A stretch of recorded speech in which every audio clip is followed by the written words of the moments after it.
하나님 말씀은 사도행전 13장 1절에서 12절까지 말씀을 합독하겠습니다. 사도행전 13장 1절에서 12절까지 말씀입니다. 신약성경 209쪽에 있습니다.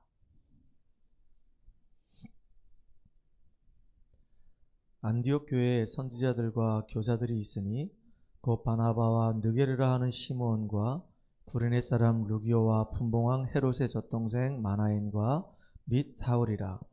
주를 섬겨 금식할 때에 성령이 이르시되 내가 불러 시키는 일을 위하여 바나바와 사울을 따로 세우라 하시니 이에 금식하며 기도하고 두 사람에게 안수하여 보내니라. 두 사람이 성령의 보내심을 받아 실루기아에 내려가 거기서 배 타고 구브로에 가서 살라미에 이르러 하나님의 말씀을 유대인의 여러 회당에서 전할세 요한을 수행원으로 두었더라. 온 섬 가운데로 지나서 바보에 이르러 바에수라 하는 유대인 거짓 선지자인 마술사를 만나니 그가 총독 서기오 바울과 함께 있으니 서기오 바울은 지혜 있는 사람이라 바나바와 사울을 불러 하나님의 말씀을 듣고자 하더라. 이 마술사 엘루마는 이 이름을 번역하면 마술사라.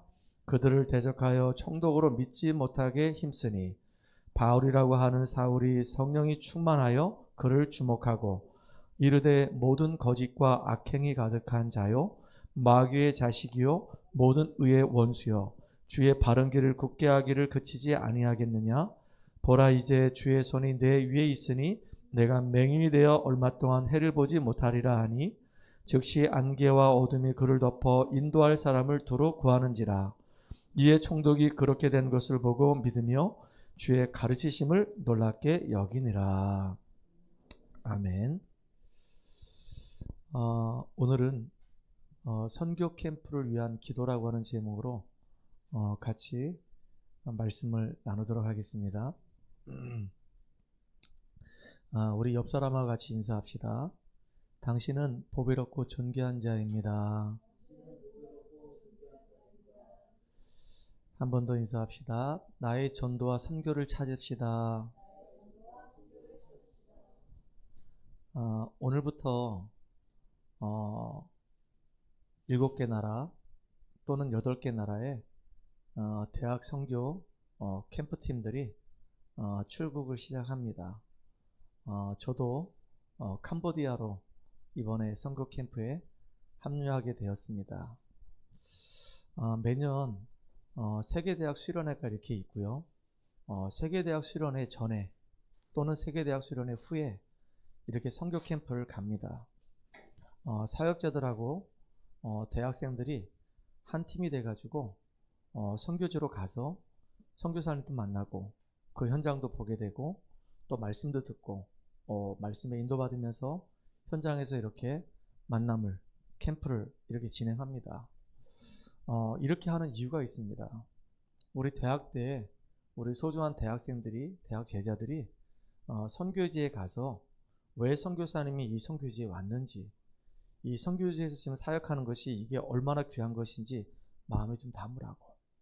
그리고 또 더 기회가 된다고 한다면 대학 아이들 가슴속에 선교의 이 불이 지펴지게 되면 나도 정말로 하나님이 가장 기뻐하시는 237개 나라 중에 한 나라를 선택해서 선교사로 나도 인도받겠습니다 라고 이런 소명이 생길 수 있는 시간을 갖기 위해서 우리가 대학 안에서 선교 캠프를 매년 이렇게 진행하는 겁니다. 또 이 선교는 하나님이 정말로 기뻐하시는 하나님의 계획이기도 해요. 우리가 선교를 할 때 두 가지가 있어요.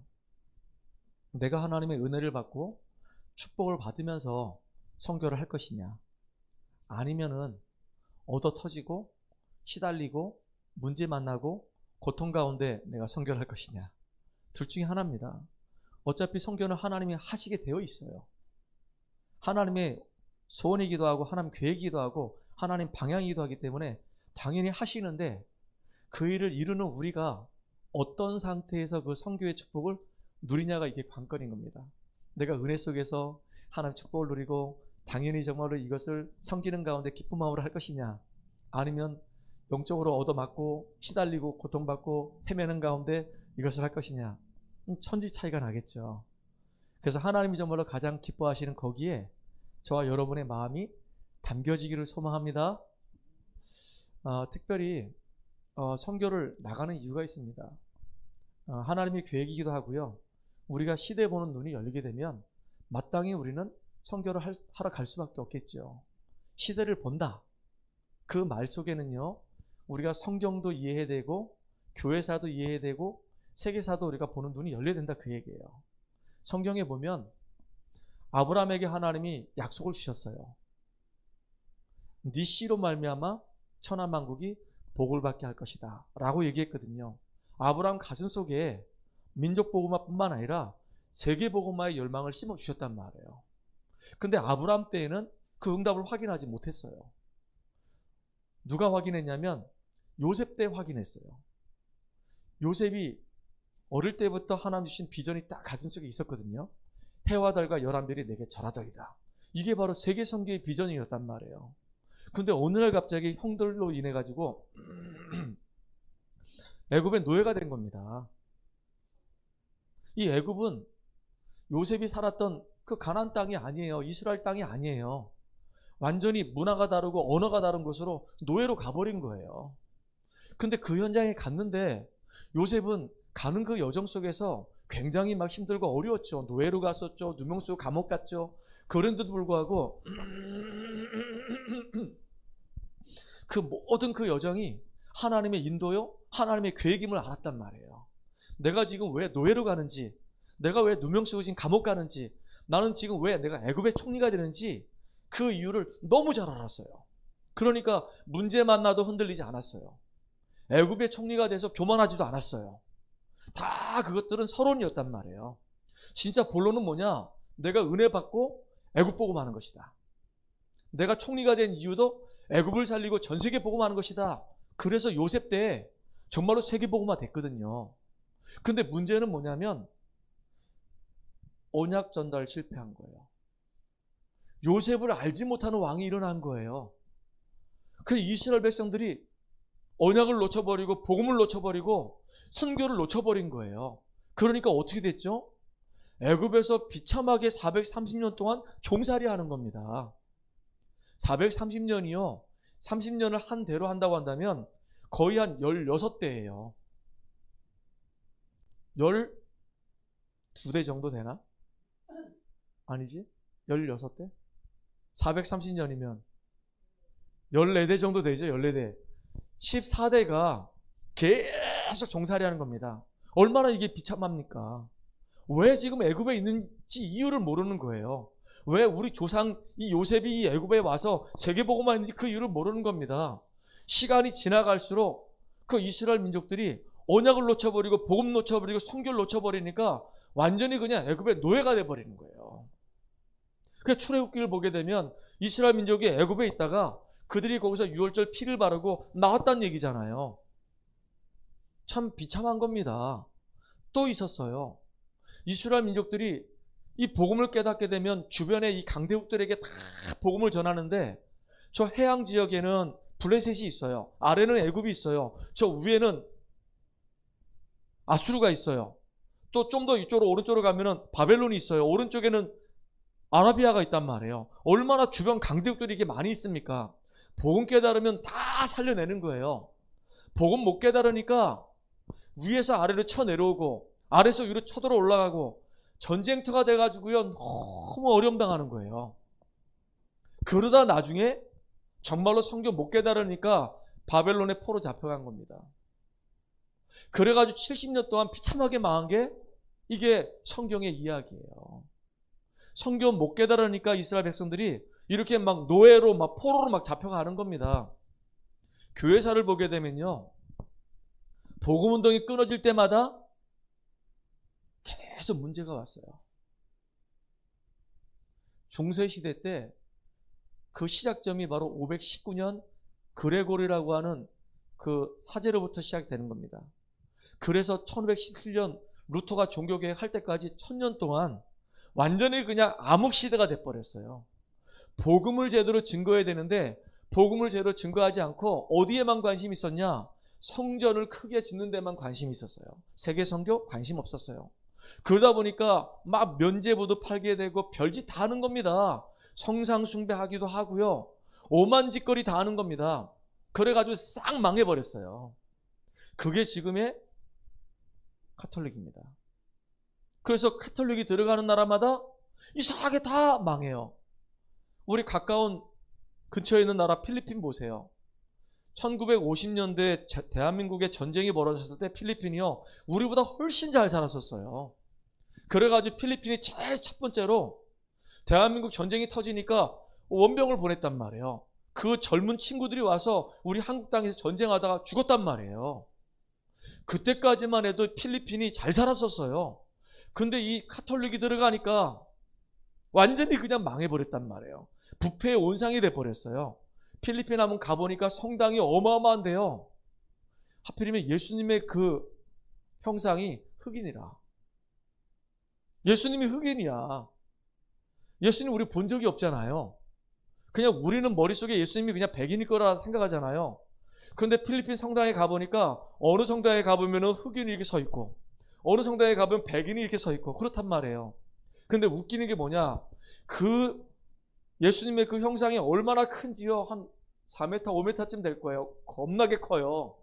근데 들어가는 입구에 이렇게 형상이 있는데 들어가다 보면 거기에 예수님이 딱 서 있는데 사람이 지나가면 예수님 발이 내 눈앞에 딱 이렇게 있어요. 발 뒤에는 뱀을 이렇게 머리를 박살내는 모습이 있단 말이에요. 근데 엄지발가락에 윤기가 막 쫙 흐른단 말이에요. 아, 이상하다. 왜 이렇게 윤기가 잘잘 흐를까?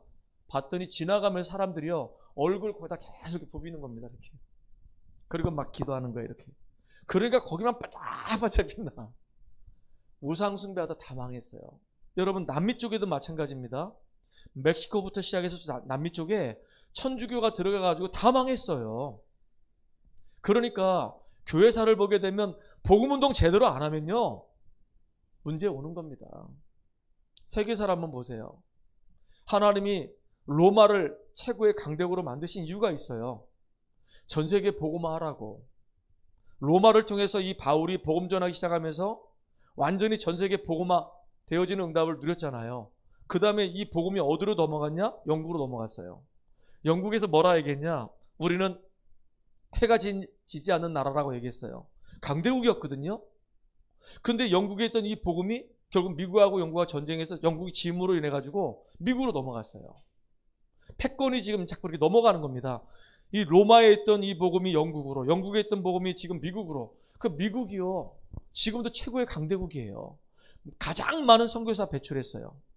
그리고 난 다음에 이 복음이 어디로 왔냐? 한국으로 왔어요.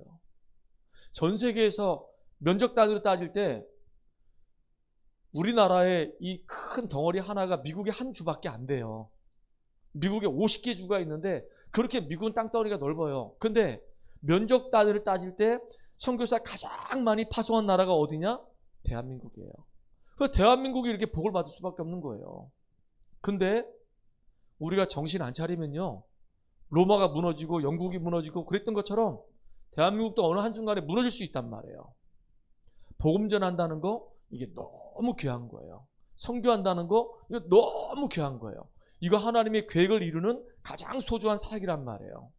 그래서 시대가 이렇게 어려움 당할 때마다 하나님은 그 시대마다 누굴 준비하셨냐면은 전도자를 준비하셨어요. 이스라엘 민족들이 애굽에 노예가 됐을 때는 모세라고 하는 너무 귀한 전도자를 딱 준비해 놓으신 겁니다.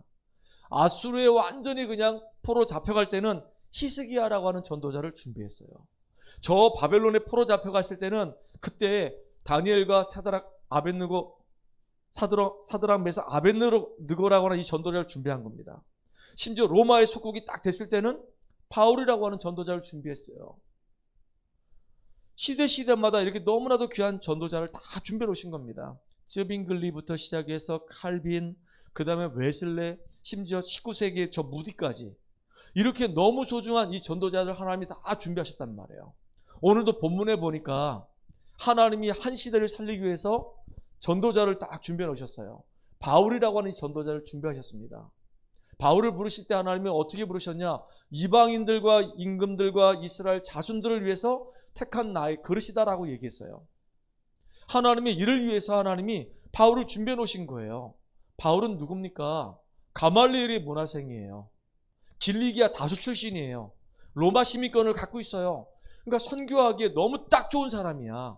로마를 이해하고 있어요. 이방인들을 이해하고 있어요. 유대인들을 이해하고 있어요. 문화를 잘 알고 있어요. 그리고 이 사람 똑똑한 사람이에요. 바리새 칭호를 받는 사람이에요. 언어에 능통한 사람이에요. 성경을 너무 잘 알아요. 그러니까 하나님이 이 바울을 준비하셔가지고 세계 선교할 수밖에 없는 거예요. 그런데 이 바울이 다메섹에서 부활의 주 만나기 전에는 복음을 이해 못하니까 복음을 막 핍박했던 사람이었단 말이에요. 예수 믿는 사람을 막 증오하고 막 죽이고 막 그랬던 사람이었단 말이에요. 그런데 다메섹에서 부활의 주 만나고 난 이후에 완전히 180도 싹 달라졌어요. 이 바울이 아라비아로 내려가서 3년 동안 성경을 구약을 가지고요 쭉 편집하기 시작하는 거예요. 복음으로 재해석하기 시작했어요. 그리고 난 다음에 바나바와 함께 안디옥에 가서 1년 동안 말씀 운동하면서 거기서 주의 손이 함께하고 주의 은혜가 보이고 그러면서요 그 성도들이 전부 다 복음으로 세워지고 그리스도인이 되는 것을 그 현장에서 직접 경험했단 말이에요. 이러니까 성경에 능통하죠. 이론만 딱 가지고 있는 게 아니고 현장에서 바나바와 함께 이렇게 말씀 운동하는 가운데 제자가 막 세워진 응답을 딱 경험했단 말이에요. 그리고 난 다음에 이제 선교사로 딱 파송되는 겁니다. 너무 멋있잖아요. 가장 가치 있는 인생을 살았단 말이에요. 하나님이 정말로 가장 원하시고 기뻐하시는 그 일 속에 인생이 드려지는 거란 말이에요. 얼마나 이게 멋있습니까? 그래서 우리가 선교대회 할 때마다 예전에 늘 외쳤던 게 뭐냐면 가는 선교사, 보내는 선교사, 그리고 후원하는 선교사. 이 셋 중에 하나는 꼭 해야 되는 겁니다. 내가 선교지에 가든지 아니면요 제자를 키워가지고 그 제자를 선교지로 보내든지 아니면 가 있는 그 선교사를 위해서 기도로 후원하든지 물질로 후원하든지 계속 그 선교사와 이 관계를 형성하면서 계속 연결고리를 만들든지 셋 중에 하나 하라고. 우리는 2번하고 3번을 해야 되겠죠. 저는 대학 사역을 하면서 되게 마음에 담기는 게 뭐냐면 진짜 대학 사역하는 가운데 우리 사랑하는 우리 대학 제자들 중에 선교사로 파송되는 친구들도 많아요. 우리 대학 사역하다가 선교사로 파송된 사람 많습니다. 그리고 우리 제자들이 선교사로 파송되길 기도하고 있어요. 내가 직접 못 가니까. 그러니까 이제 선교사들을 보내는 겁니다. 그걸 보내고 끝나는 게 아니라 우리가 교회가 좀 작아서 그렇지 그래도 작지만은 기도하는 가운데 선교사를 위해서 우리가 후원한단 말이에요. 후원하는 선교사. 셋 중에 우리가 하나 꼭 하시기를 주여로 표합니다. 자, 그래서 오늘 본문을 보게 되면요. 왜 하나님이 이렇게 바울을 부르시고 그들을 훈련시키시고 그러면서 이제 선교지로 파송하셨을까요? 더군다나 중요한 게 사도행전 11장 25절 26절을 보게 되면은 바나바를 만나가지고요. 자기의 부족한 부분을 채우기 시작합니다. 바울에게 있어서 부족한 부분은 뭐냐면 일단은 예수님 만난 적이 없어요. 그리고 바울은 마가다락방에 일어났던 하나님의 그 역사를 경험하지 못했단 말이에요. 근데 바나바는 경험했거든요. 그러니까 바나바한테 팀사역을 받는 겁니다. 우리가 부활의 주님을 3년 동안 따라다녔다. 그리고 예수님이 죽으시고 부활하신 다음에 그분이 감람산으로 모이라고 하더라. 그리고 갔더니 40일 동안 하나님 나라의 일에 대해서 말씀해 주셨다. 그리고 그분은 승천하셨다. 승천하시면서 하신 말씀이 있다. 너희는 가서 모든 족속으로 제자 삼으라 그랬다. 세상 끝날까지 너희와 항상 함께 하신다고 말씀하셨다. 그래서 우리는 마가의 집에 모여가지고 열흘 동안 기도했는데 진짜 약속하신 대로 성령 충만한 임했다. 그래서 베드로가 너무 가슴이 뜨거워서 나가봤더니 15개 나라 사람들이 오순절 지키기 위해서 쫙 모여들어 있더라. 그들에게 복음을 전했는데 회개하고 돌아오는 사람이 3,000명이었었다. 온 예루살렘 전체가 막 들썩들썩 막 현장에 어마어마한 변화가 막 일어났다. 그때부터 성령께서 우리 인도하셔가지고 너도 들어서 알겠지만 그 성전 미문에 있는 그 안진뱅이가 복음을 듣고 치유받고 5천 명이 돌아오는 일이 벌어졌고 제사장의 무리들이 전부 다 이 도에 복종하는 일이 벌어졌고 이런 응답들이 계속 일어났다. 이 이야기를요 바울이 딱 듣는 거예요. 가슴이 뜨거워졌겠죠. 정말로 성령께서 역사하셨구나. 말씀대로 인도하셨구나. 말씀은 그대로 성취되는구나. 이걸 확인하게 된 거예요. 그 팀이 구성돼 가지고요. 하나님께서 이제는 이 바울 팀을 선교지로 이제 보내는 겁니다. 보낼 때 오늘 본문을 보게 되면요. 너무 귀한 말씀이 있어요. 2절에 보니까 주를 섬겨 금식할 때 성령이 이르시되 내가 불러 시키는 일을 위하여 바나바와 사울을 따로 세우라 하시니 성령께서 불러 세우셨단 말이에요. 왜?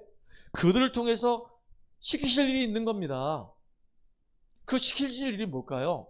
이미 벌써 바울은요 다메섹에서 부활의 주님 만났어요. 그리고 예수를 믿고 구원받았어요. 하나님 자녀가 됐어요. 근데 자기 마음속에 담겨진 게 있거든요. 이방인들과 임금들과 이스라엘 자손들을 위하여 택한 그릇이다. 내 정체성이 뭔지 알게 된 거예요. 아, 나는 세계 선교하는 그 일에 쓰임받아야 할 사람이구나. 나는 이방인들에게 복음 전할 사람이구나. 이 일 때문에 하나님이 영원토록 내 안에서 나와 함께 하신다고 약속하셨구나. 요한복음 14장 16절 17절 보혜사 성령을 보내사 영원토록 네 속에서 너와 함께 하신다 약속하셨어요. 하나님께서 이 귀한 사역을 위해서 지금 내 안에 나와 함께 하시고 나를 인도하시는 것이구나. 더 중요한 거 26절 27절에 보니까 모든 것 생각나게 하시고 모든 것 깨닫게 하신다 그랬어요. 아라비아로 내려가서 성경을 재해석했단 말이에요. 야, 정말로 구약에 그렇게 예언했던 그 메시아가 바로 예수님이셨구나. 그걸 몰라가지고 이렇게 유대교가 이 바리새인들이 그렇게 예수님 핍박했었구나. 이 땅에 정말로 영적인 문제 때문에 다 죽어져 가고 있는데 정말로 이 그리스도 예수 하나 몰라가지고 지금도 다 무너져 가고 있구나. 깨닫게 되는 거예요. 복음의 유일성을 깨닫기 시작하는 거예요. 그래서 요한복음 15장 26절에 보니까 다른 거 증거하는 게 아니라 오직 그리스도만 증거하기 위해서 하나님 나를 보내신 거구나. 내가 가는 모든 현장마다 내가 만나는 모든 사람들마다 다른 게 필요한 게 아니구나. 지금 그리스도가 진짜 필요한 거구나. 그래서 그리스도만 증거하도록 하나님이 우리 팀을 이렇게 보내서 성령이 시키는 그 일을 감당케 하시려고 나를 인도하신 거구나. 그 요한복음 16장 13절에 보니까 다른 거 아니고요. 진짜 성령께서 진리 가운데로 우리를 인도하시면서 그러면서 누구한테도 교육받지 않고 누구한테도 듣지 않고 성령이 친히 우리 입을 열어가지고 예수가 바로 그리스도심을 말해서 그 현장을 변화시키고 그 현장을 살리고 그 사람들을 치유하는 그 일을 위해서 제자를 세우는 그 일을 위해서 나를 사용하시는 거구나. 저는요 가끔 그런 걸 경험해요. 예전에 제가 성경을 읽기도 했고 훈련을 받기도 했고 말씀을 다 들었어요. 근데 이게 제 기억 저편에 다 이렇게 잠재되어 있단 말이에요. 근데 너무 놀라운 게 뭐냐면 이렇게 현지에 가서 강단에 서가지고 말씀을 전하잖아요. 그러면 제가 생각하지도 않았던 말씀이 성령에 제가 딱 붙들림 받아가지고 이 입에서 막 나오기 시작하는 거예요. 제가 준비한 멘트가 아니거든요. 내가 설교할 때 이렇게 준비해서 이렇게 설교해야 되겠다라고 구상을 하고 이제 메시지를 이렇게 전하잖아요. 근데 그게 아니고 어느 날 딱 잡혀가지고 나도 모르게 생각지도 못했던 옛날의 기억들이 옛날에 들었던 말씀들이 막 떠오르면서요. 메시지가 막 이게 나간다니까요. 그러면 나중에 깨닫게 되는 거예요. 아, 내가 성령에 붙들림 바 됐구나. 그래서 이 시간에 필요한 말씀이 선포되게 하나님이 역사하셨구나 라고 깨닫게 된단 말이에요. 그래서 사도 바울도 이렇게 성령의 부름받아서 시키시는 그 일을 위해서 정말로 현장의 영적인 문제 때문에 고통당하는 사람들에게 복음 전하고 그들을 치유하고 그들을 제자 세우는 그 일에 이렇게 쓰임받도록 이렇게 인도받는 겁니다. 얼마나 이게 귀한 사역입니까? 너무 멋있잖아요. 이번에 가는 사역이 바로 이 사역입니다. 이렇게 귀중한 사역을 위해서 하나님이 이렇게 바울팀을 부르신 것처럼 15명이 이제 팀이 됐어요. 7개 나라거든요. 우리 캄보디아는 15개 나라입니다. 홍콩, 대만, 일본, 필리핀, 호주, 피지, 그리고 우리 캄보디아, 그리고 하나 네팔, 이렇게 간단 말이에요. 근데 캄보디아는 지금 공식적으로 지금 오픈해서 가는 곳이 아닙니다. 비밀 결사대로 가는 곳이에요. 왜냐하면 혹시 외부에서 알게 되면 그걸 갖고 자꾸 이제 문제 삼기 때문에 이번에 사역자들 중심으로 이제 간단 말이에요. 조용히. 딱 15명이 갑니다. 정예팀만 딱 갑니다. 여러분 기도 많이 해주시기 바랍니다. 아시겠죠? 그럼 두 번째입니다. 어떻게 기도해야 할까요? 제가 우리 주보에 보면 캄보디아 선교 캠프 기도 제목 그래가지고 아예 한 면을요 1번, 2번, 3번, 4번, 5번 해가지고 기도 제목들을 쫙 다 적어놨어요. 여러분 정말로 이 일주일 동안 기도해달라고. 우리는 벌써 한 달 전부터 계속 기도했거든요. 캄보디아 이 선교 캠프를 놓고 계속 기도했단 말이에요. 그래서 첫 번째 기도할 제목은 뭐냐, 그 선교지에 있는 우리 김세종 선교사님, 유수정 선교사님을 놓고 기도해 주시고요. 그분들이 사역하는 모든 사역 속에 성령의 인도 역사 열매가 맺을 수 있도록 기도해 주시고요. 우리 선교팀이 간단 말이에요. 이 선교팀들이 성령 인도 받고 그 현지에서 우리가 말씀을 선포할 때마다 성령의 역사가 일어나도록 여러분이 기도해 주셔야 되는 거예요. 그래서 월요일 날은 우리 서원선 목사님 1, 2강, 그 다음에 이어서 3, 4강은 김동진 목사님 이렇게 하시고, 화요일 날하고 수요일 날 이틀 동안은 제가 메시지 한단 말이에요. 그래서 화요일 날은 지역에 있는 사역자들 불러 모아서 캠프 메시지 제가 하고, 수요일 날 또 우리 대학 아이들 대학 현장에 들어가는데 두 군데 대학 들어갑니다. 캄보디아 대학하고 그 다음에 이제 그 프놈펜 왕립 대학하고 이 두 군데 대학을 들어가는데 그 사역자들 모였을 때 캠프 메시지 또 제가 한단 말이에요. 그러니까 얼마 이게 중요한 사역인지 몰라요. 나는 캠프 인도해 본 적이 없어요. 우리 교회에서만 해봤지 외부에서 내가 해본 적이 없어. 근데 이번에 나보러 하래. 그래서 지금 막 기도하면서 인도받으려고 하는 겁니다. 그래서 여러분 기도 안 하면요 거기 가서 나 죽쓰게 생겼어 지금. 죽을 쓰든지 뭐 밥을 하든지 하나님 인도받는 거니까 진짜 기도 많이 해주셔야 돼요. 아마 저 잠도 제대로 못 할 것 같아요. 지금부터 저는 이제 비상이 걸려가지고요 비행기 타고 가는 내내 계속 기도할 거란 말이에요. 계속 메시지 달라고. 작년 10월 달에 예비 캠프도 안 가봤어요. 현장도 몰라. 그러니까 제가 인터넷 검색을 해가지고 캄보디아는 어떤 나라고 뭐 이러면서 그거 말고는 제가 모른단 말이에요. 그러니까 이제 직접 가봐야지만이 아 현장이 이렇구나. 그러면서 이제 거기에 맞는 메시지가 나올 텐데 지금은 계속 기도밖에 없어요. 여러분 정말로 기도 많이 해주시기 바랍니다. 그래서 선교지에 있는 우리 선교사님 놓고 기도해 주시고, 그 다음에 이번에 선교팀을 놓고 기도해 주시고요. 우리가 이번에 현장을 가는데 지금 현재 김세종 선교사님이 6개 지역의 지교회를 쫙 깔아놨어요. 그리고 RTS가 있습니다. 우리 캄보디아 RTS 렘넌트 신학교가 있어가지고 학생들이 10명이 있어요. 제가 여기 명단 10명 다 올려놨거든요. 이름을 저는 다 외울 수가 없어. 지금 생소한 이름들이야 다. 아무리 자꾸 이 이름을 부르고 해도 입에 붙지가 않아. 그래서 여러분들 그 4번에 보게 되면 거기에 처다, 노우, 니응, 짠따, 메아까라, 소반, 보리, 우덤, 쏘킵, 에반, 이게 다 신학생들 10명이란 말이에요. 신학생들이 이번에 세워져야 되는 거예요. 이 친구들 팀 사역을 할 거란 말이에요. 그러니까 지금 신학교에 있는 신학생들, 그 다음에 지역에 보면 이제 공장들 두 군데가 있어요. 그 공장들 들어가고 지역 들어가고 이렇게 지역 들어가고, 원래 우리는 대학만 들어가려고 했는데 그 선교사님이 우리 팀들이 오니까 지역도 좀 순회해달라고 해서 하루 잡은 겁니다. 그리고 이제 대학을 들어가는데 이제 푸놈펜 왕립대학하고 이제 캄보디아 대학 들어갈 거란 말이에요. 여러분 기도해 주세요. 그리고 이제 이 선교사님이 NGO 사역도 하고 있기 때문에 어린이집부터 시작해가지고요 NGO 사역을 놓고 지금 계속 기도하고 있어요.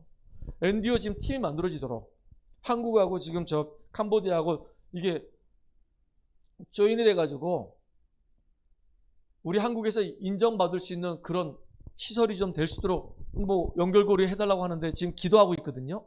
될지 안 될지는 모르겠는데 아무튼 하나님 앞에 지금 현장 놓고 기도하고 있단 말이에요. 그 캄보디아 현장을 놓고 같이 우리가 기도했으면 좋겠어요. 그래서 여러분들 기도를 좀 마음에 담으라고 이렇게 자세하게 여기다 이렇게 써놓은 겁니다. 아시겠죠? 그리고 또 중요한 게 뭐냐면 이번에 캠프를 통해서 이번에 우리 사역을 통해서 첫 번째는 그 안에 있는 이 RTS 신학생들이 세워지고 그 성도들이 확립되어지고, 더 나아가서는 캠프팀들을 통해서 대학과 지역에 문이 열려가지고 숨겨진 자들 만나도록, 하나님이 예배한 사람 만나도록, 7포인트 속에 있는 사람 만나도록, 남은 자, 순례자, 정복자, 흩어진 자,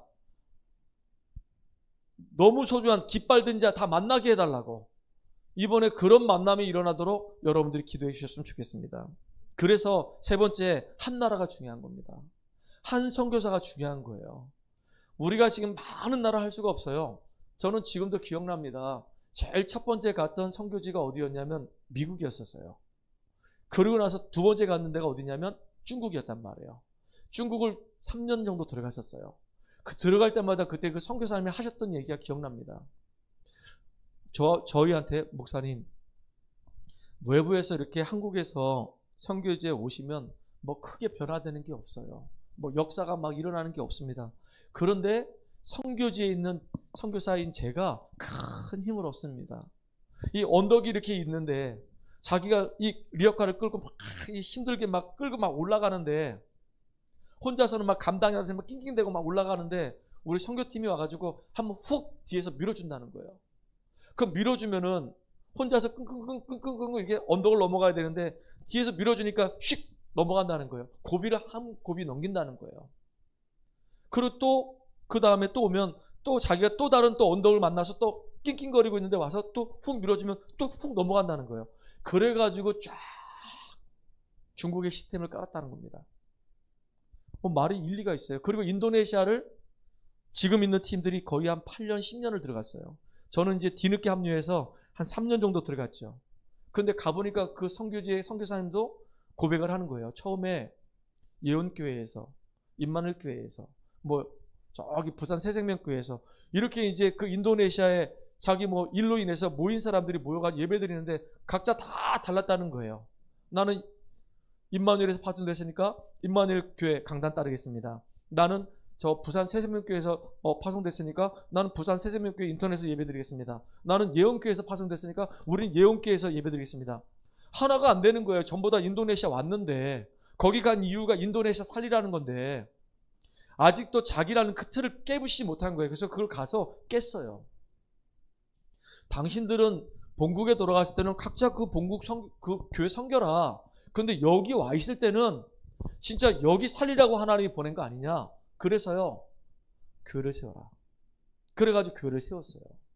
그때 선교사님 상태가 어땠냐면은, 나 이제 더 이상 나 선교 못하겠다. 이제 나 선교 포기하고 나 한국으로 돌아가겠다. 그런 상황이었거든요. 그런데 너무 놀랍게도 이분들이요, 이 선교팀이 가서 찬양하고 가서 팀사역 하는데 다 깨져버렸어요. 그리고요, 1년 들어가고 2년 들어가고 3년 들어가고 계속 들어가는 가운데 교회가 세워지게 되고, 이제 신학원하고 연결되고, 신학교하고 연결되기 시작하고, 이제 교회당도 이제 땅도 사게 되고, 이렇게 응답받았단 말이에요. 그러니까 우리가 가는 이 사역이 별거 아닌 것처럼 보여요. 그냥 갔다가 그냥 온단 말이에요. 근데 참 대학 사역이 순수한 게 뭐냐면 딴짓을 안 해. 딴짓을 안 해. 그냥 가서 대학 아이들 만나가지고 같이 사역하고 같이 뒹굴고 맞대잖아.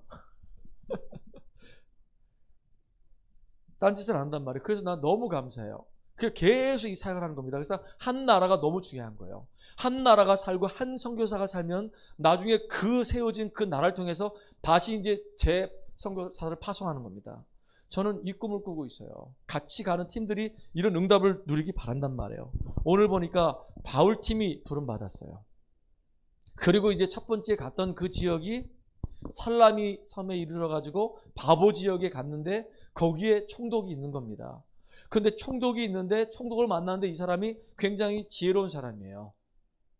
그 7절에 나와 있잖아요. 그가 총독 서기오 바울과 함께 있으니 서기오 바울은 지혜 있는 사람이라. 바울과 바나바의 이 말을 들으려고 했단 말이에요. 근데 누가 방해하냐? 그 뒤에 이 엘루마라고 하는 요놈이 방해하는 거야. 거짓 선지자예요. 이게 마술사예요. 지금으로 얘기하면 우리 한국으로 얘기하면 이게 박수무당이란 말이에요. 그러니까 한 지역에 있는 영향력 주는 이 총독이 누구의 영향권을 받고 있냐면 박수 엘루마의 영향을 받는 거예요.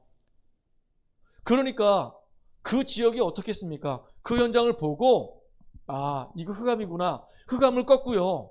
그 박수와 엘루마를 무너뜨리고요. 그리고 이제 총독을 만나서 복음을 전하는 거예요. 그거를요 계속 방해하는 겁니다. 그때 바울이 뭐라고 얘기했냐? 10절에 보니까 이르되 모든 거짓과 악행이 가득한 자요 마귀의 자식이요 모든 의의 원수요 주의 바른 길을 굳게 하기를 그치지 아니하겠느냐. 그렇게 말하고 나서 이제 네 눈이 이제 멀 것이고 장님이 될 것이다. 그대로 돼버리는 거예요. 흑암이 완전히 무너지고요. 진짜 지역에 영향력 있던 사람이 돌아오고요. 하나님 나라 임하는 응답을 누렸단 말이에요. 이번 우리가 가는 현장에 이런 응답이 되도록 여러분들 기도해 주시기 바랍니다. 결론적으로 말씀드릴게요. 저는 기도해요. 뭘 기도하냐? 우리가 정말로 이 선교는요, 평생 해야 되는 겁니다. 그래서 평생 해야 되는데 평생 하는 가운데 그 속에서 우리 안에 인생 작품이 남겨질 수 있도록 인도받는 저와 여러분들에게 바라요. 그래서 정말로 우리가 평생 함께 갈 수 있는 제자가 우리 교회 안에 세워져야 되는 거예요. 흔들리지 않는 제자, 무너지지 않는 제자, 진짜 복음 때문에 내가 평생 함께 하나님 나라에 있는 그 일에 나는 인도받을 것이다. 그리고 우리가 평생 함께 갈 수 있는 선교사. 저는 지금 기도하면서 우리 후원하고 있는 모스크바에 있는 공병찬 선교사님, 멕시코에 있는 우리 김학기 선교사님, 이분들은 그냥 평생 계속 아무 조건 없이 계속 도와드릴 겁니다. 그리고 지금 이제 캄보디아 연결됐거든요. 우리 마인드는요, 평생이에요. 계속 가는 겁니다. 그리고 그 교회가 세워지게 되면은 만약에 다른 나라 간다. 만약에 뭐 어디로 얘기할까요? 베트남 간다. 그러면요, 이제 캄보디아에 있는 김세룡 선교사님 오세요. 해서 같이 가는 겁니다. 이렇게. 거기서 선교사들, 선교지에 있는 일꾼들 세워가지고 그들 데리고 같이 가는 겁니다. 이렇게. 우리가 지금까지 계속 그렇게 선교 캠프를 그렇게 해왔거든요. 그러니까 이 팀의 축복을 우리가 계속 누리고 있단 말이에요. 그러니까 평생 함께하는 제자, 평생 함께 갈 수 있는 선교사이 찾아 세우는 겁니다. 두 번째는 뭐냐면요. 그러면은 나의 전도는 무엇이고 나의 선교는 무엇일까 한번 생각해 봐야 되는 거예요. 우리 교회 방향이 지금 이제 모스크바, 멕시코, 지금 캄보디아, 심지어 필리핀 계속 이제 기도하고 있단 말이에요. 그러면 이제 나의 이 선교지 내가 한번 생각해 보고 나는 어떻게 인도받을 것인가? 나는 어떻게 하나님의 계획을 이룰 것인가? 나의 선교가 있어야 되는 겁니다. 나의 전도가 있어야 된단 말이에요. 그렇잖아요. 그죠? 그럼 마지막으로 내가 하는 이 일과 내 사역 속에 나의 인생의 방향이 있어야 되는 겁니다. 나는 왜 일을 해야 될까? 이 일을 하는 이유가 진짜 전도와 이 선교와 이 후대와 이 미래 살린 이 일 때문에 내가 하는 것이구나. 내가 하는 이 일이 237하고 5천 종교가 관계없다고 한다면 하나님하고 관계없는 겁니다. 앞으로 이제 너무 귀하게 쓰임받을 우리 축복된 사람들이 여기 다 모여 있잖아요. 다 너무 귀한 사람들이란 말이에요. 다 전문인 될 사람들이란 말이에요. 그러면 내가 앞으로 전문인 돼가지고 나는 뭘 할 것인가? 나의 전도와 나의 선교를 찾고 내가 하는 이 업을 가지고 나는 237 가지고 5천 정도 살리는 그 일에 나는 쓰임받을 것이다. 교회 세우는 이 일에, 후대 살리는 이 일에 나는 완전히 생을 드릴 것이다. 저와 여러분들이 그런 응답의 주역으로 인도받으며 쓰임받기를 주의 이름으로 축복합니다. 기도하겠습니다. 하나님 감사합니다. 이번에 진행되는 이 선교 캠프를 위해서 우리 전 성도가 원네스 되는 시간 되게 하시니 감사합니다. 이제 마음 담고 기도하는 귀한 시간 되게 하시고 성령의 인도와 역사와 열매가 맺어지는 귀중한 선교 캠프 되도록 능력으로 인도해 주시옵소서. 특별히 이제 평생을 하나님이 가장 원하시는 선교 또 속에 우리의 인생이 들여지게 하시고 나의 선교를 찾게 하시고 내가 하는 이 업이 내가 하는 이 일이 나 하는 이 사역이 정말로 하나님이 기뻐하시는 방향과 맞아지는 삶이 되게 하여 주시옵소서. 예수 그리스도의 이름으로 감사하며 기도합나이다. 아멘. 찬송가 502장입니다.